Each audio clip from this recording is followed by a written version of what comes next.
Wave a Conservative MP resignation. To be fair, we knew this would be an issue for the Conservatives even before the election was announced. Prior to the election announcement, 66 Conservative MPs had already declared that they would stand down at the next election. Considering that the Conservatives held 344 seats before the election, this means roughly 20% of Conservative MPs are resigning at this election. Since the election was called, we have seen even more MPs announce their resignations. As of 9:00 a.m. on May 29, the number has risen to 77. This group of 77 includes some very high-profile figures such as Graham Brady, chairman of the 1922 Committee, Chris Grayling, former Transport Secretary, George Eustace, former Environment Secretary, Michael Gove, Leveling Up Secretary and former Education Secretary, Matt Hancock, former Health Secretary, Sajid Javid, former Chancellor, and even Theresa May, former Prime Minister. In fact, of the 77 stepping down, 22 are either current or former Secretaries of State.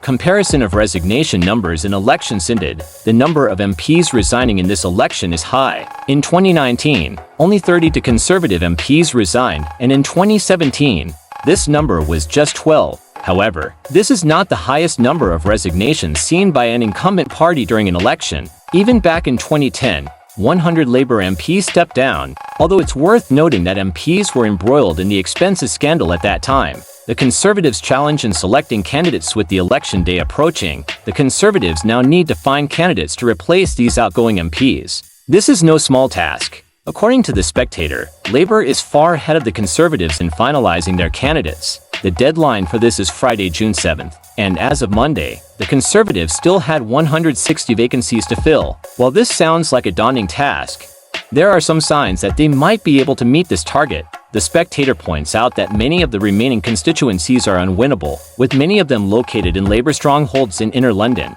As a result, few candidates typically apply for these seats. These seats should be relatively easy for the party to find candidates for and should not take them too long. However, the more challenging task lies in a handful of more attractive seats, those that appear more winnable, which have become available following the recent resignations of Tory MPs. Examples of such seats include Joe Churchill's Bury St Edmunds seat, Andrea Leadsam's South Northamptonshire seat, and Michael Gove's Surrey Heath seat.